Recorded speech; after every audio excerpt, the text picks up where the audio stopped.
Buen día, estimados jóvenes.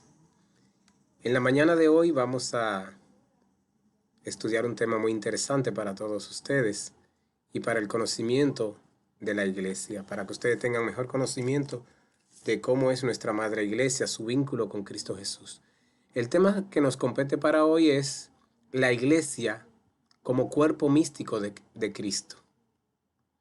Sabemos que la iglesia, en todos los documentos de la iglesia, como el Concilio Vaticano II y algunas encíclicas, nos hablan de la iglesia como representante de Cristo.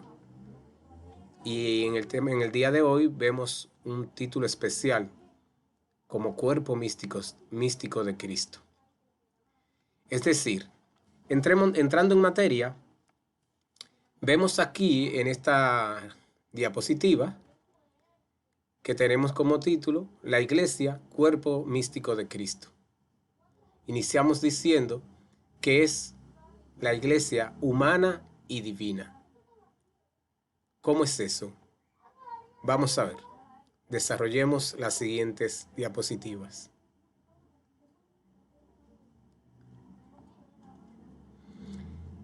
Cabeza divina, cuerpo humano. ¿Qué nos quiere decir esto?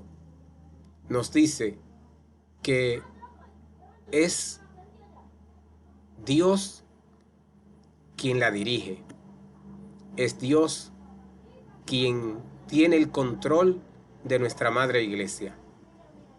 La iglesia, como vehículo de salvación, pueblo de Dios, tiene unos orígenes divinos, sin olvidar su visible dimensión humana. Hasta aquí estamos claros. Su origen viene de Dios. Las distintas denominaciones que de ella encontramos en el Concilio Vaticano II nos permiten tener una referencia pluralizada y más fuerte de la realidad trascendental y humana que se conjugan en la misma. Como les decía, los documentos de la Iglesia nos refieren y nos dan un concepto plural de los diferentes nombres que adquiere la Iglesia a partir de ese origen divino que tiene y de esa actualidad en el mundo. Pues seguimos y decimos que la iglesia posee deseo ardiente por la misión. Es decir, la iglesia solo asume la misión que les es otorgada, sino que tiene un fervor ardiente por llevar la misión de manera correcta. Es la acción de Pentecostés que provoca ese poder de un deseo ardiente por la misión otorgada y asumida. Tanto el Catecismo de la Iglesia como el citado concilio nos confirman que como el día de Pentecostés, el Espíritu empodera el grupo apostólico junto a la Madre del Señor y otras mujeres que estaban allí también, dándose inicio a la manifestación de la iglesia en el mundo. Ahí vemos cómo la iglesia comienza a manifestarse y a proyectarse en el mundo. Bien, es engendrada, católica y universal. Es decir, la iglesia, Dios la engendra, queda engendrada en la acción del Espíritu Santo sobre los apóstoles, sobre la iglesia primitiva, y adquiere allí una dimensión católica universal. Veamos. Por la acción vivida en por los apóstoles en Pentecostés y posterior en resucitado, se otorga una gracia de perpetuidad que se extiende a todos los miembros de la iglesia a ser apóstoles en todo tiempo y lugar para anunciar la noticia del reino de Dios a toda criatura. Y el teólogo Hans Küng nos aclara que el hecho de el Espíritu capacitarlos para la expresión en distintas lenguas acuña el carácter universal de la conquista de la constituida iglesia, quedando la catolicidad intrínsecamente incluida desde aquel mismo acto. Entonces los apóstoles, guiados por las enseñanzas de Jesús, empoderados por el Espíritu, parten por todo el mundo predicando el Evangelio, engendrando así la iglesia. Los sucesores de ellos no menos están obligados a perpetuar esta misión que lleva la palabra de Dios a todas las esquinas del mundo. Vemos que en 2 de Tesalonicenses 3:1, pues ya nos habla de eso Pablo allí. Bien, es forjada en el dolor, por lo que la gloria es más jubilosa. Tras los martirios de la cruz, Jesús, resucitado por el Padre mediante la acción del Espíritu, misma que ha producido un júbilo eterno, porque allí fue iniciada la iglesia en el martirio de la cruz. Brotó el costado de Cristo de su mismo corazón, con la sangre y el agua de su mismo ser divino humano.